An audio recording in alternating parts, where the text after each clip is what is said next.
مکان بے شک بنا لیکن نمائش نہ ہو. نمائش میرے نبی کریم نے فرمایا لا تقوم الساعة لا تقوم الساعة حتى يبني الناس بيوتا. قیامت اتنے تک قائم نہیں ہوگی یہاں تک کہ لوگ ایسے ایسے گھر نہ بنا لیں یوشونہا وشی المراحیل. لوگ ان مکانوں کو نقش و نگار ایسا کمال کا عجیب کریں گے جیسے کپڑے پہ عجیب نقش و نگار بنائے جاتے ہیں.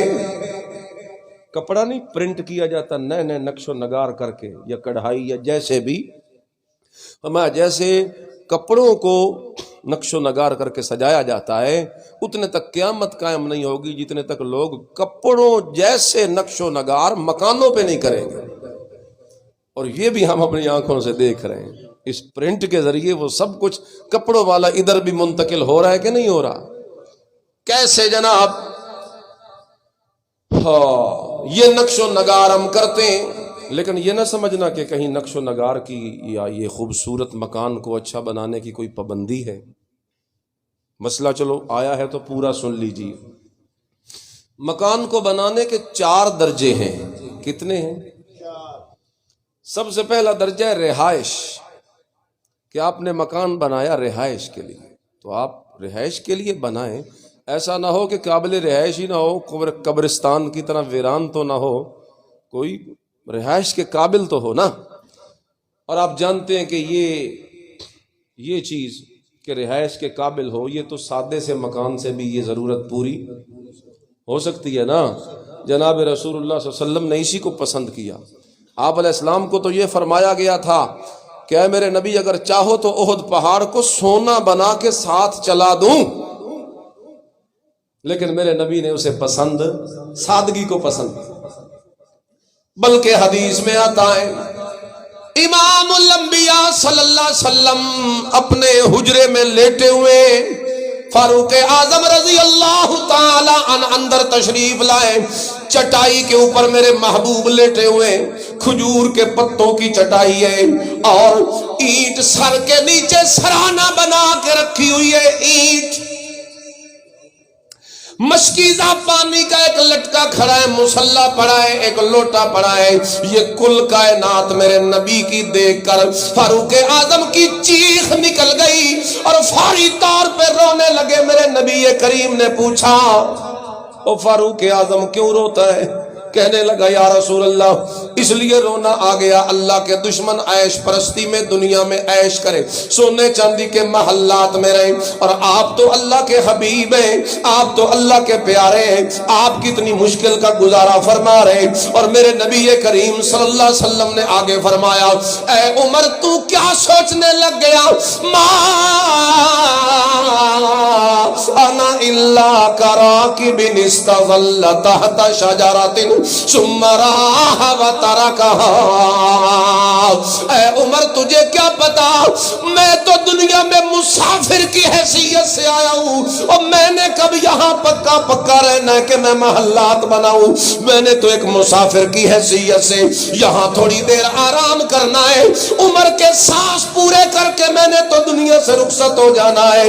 جب میں نے اسے چھوڑ دینا ہے تو میں اسے خوبصورت کیوں بناؤں یا تو میں نے رہنا ہوتا. ثم راح وترکها. مسافر درمیان میں اگر کہیں مہمان سرائے میں رکے تو کیا وہ مہمان سرائے کو سجانے لگ جاتا؟ مہمان سرائے کے دیں دعا نہ سمجھ لو ہے تو شاہ پورا زیادہ چسکا ہوتا ہے نا. مہمان سرائے یہ جو رستے میں مسافر کے لیے سستانے کی جگہ بنی ہوتی ہے اسے کہتے ہیں سرائے. اللہ اور یہی حضرت عمر رضی اللہ تعالیٰ عنہ اپنے دور خلافت میں، اور جس وقت باہر کا ایک سفیر آیا تھا اور پوچھتا تھا مسلمانوں بتاؤ تو صحیح کہاں ہے تمہارے بادشاہ کا محل، میں ملنے کے لیے آیا ہوں، اپنے بادشاہ کا پیغام لے کے آیا ہوں سفیر، کہا گیا اتھے کوئی بادشاہت نہیں تے نہ کوئی یہاں محلے،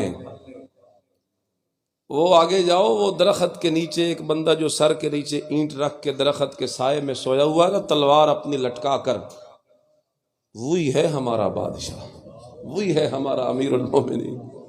وہ سفیر آیا، حضرت کے قریب آ کے حالات دیکھ کے حیران پریشان رہ گیا اور کہنے لگا اے عمر تجھے مبارک ہو، تو نے عدل کیا تو ایسی آرام اور سکون کی نیند درخت کے سائے میں سو رہا ہے، اور ایسی سکون کی نیند تو ہمارے بادشاہوں کو محلات میں، سونے چاندی کے بنے محلات میں، زرق و برق کے بستروں اور ریشم کے ان گدوں پہ نہیں آتی جو سکون کی نیند تو ایک خاک کے اوپر درخت کے سائے میں سو رہا ہے۔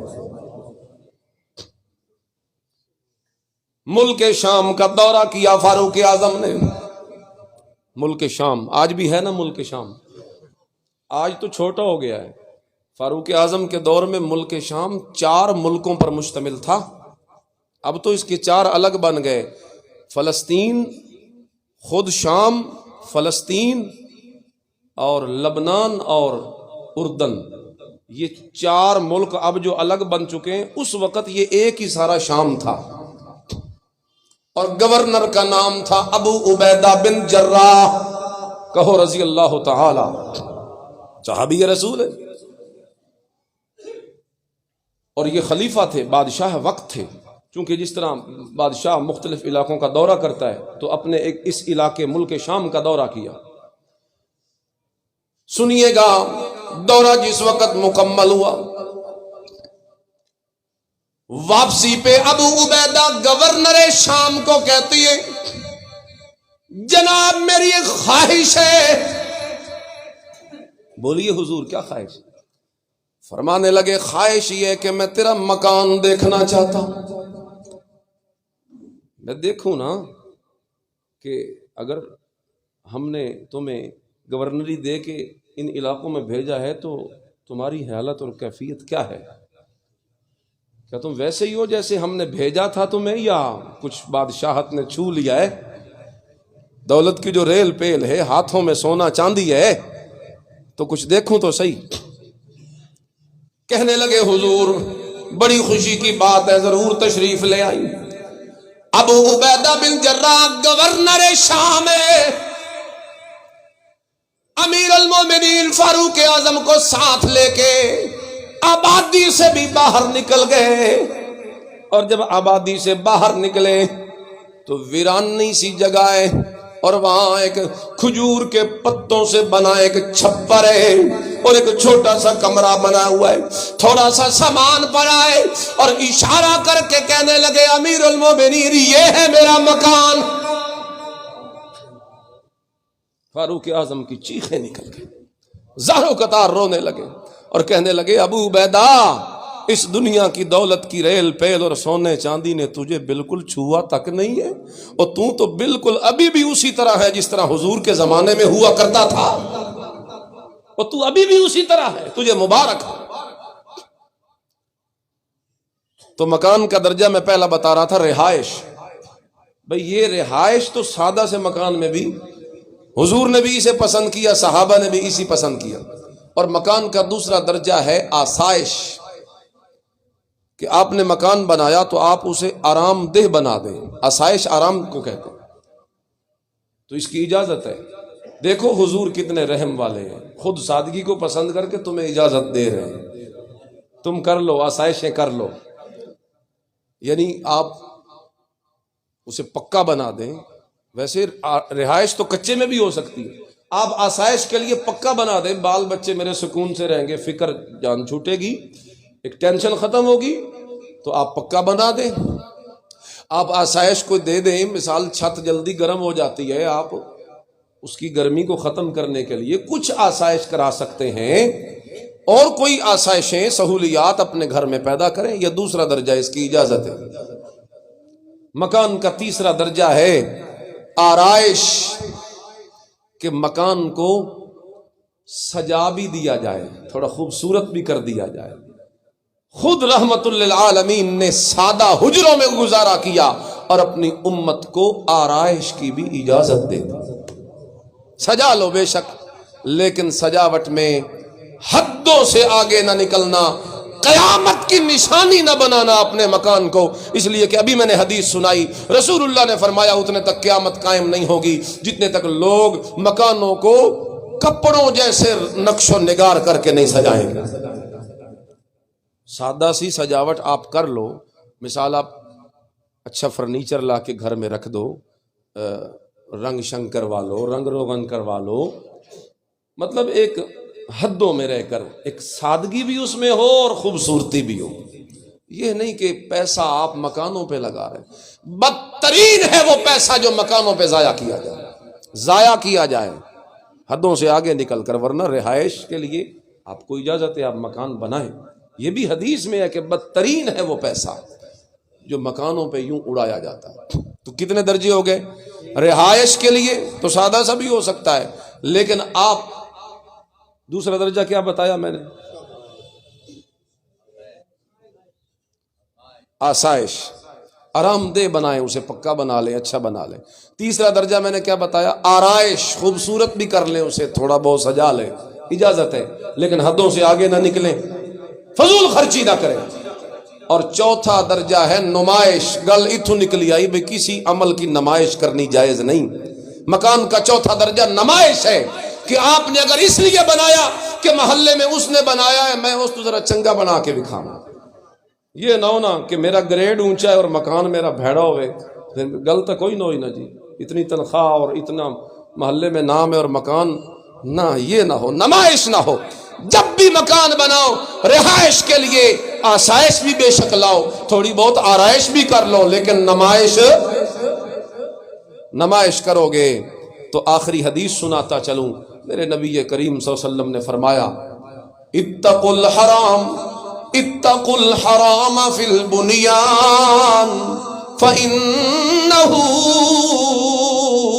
اساس الخراب۔ اور لوگوں مکان کے بنانے میں حرام سے بچ جاؤ، یعنی وہ جو پہلے تین درجے ہیں، رہائش، آسائش، آرائش، یہ تین جائز ہیں، یہ کرو، اور چوتھا حرام ہے نمائش۔ یہ حرام درجہ نہ اختیار کرنا مکان کے بنانے میں، یہ حرام پیسہ نہ لگانا، یہ حرام نیت سے نہ بنانا۔ اور جیسے لوگ کلب بناتے ہیں حرام کاریاں کرنے کے لیے، مکان تعمیر کرتے ہیں، کلب بنائے جاتے ہیں، ایسی جگہ بنائی جاتی ہے جہاں پہ گناہ والے فسق و فجور والے کام کیے جائیں، تو حرام میں یہ سارے شامل ہیں۔ حرام میں بنیادوں اور مکان کے بنانے میں حرام سے بچ جانا کیوں فرمایا؟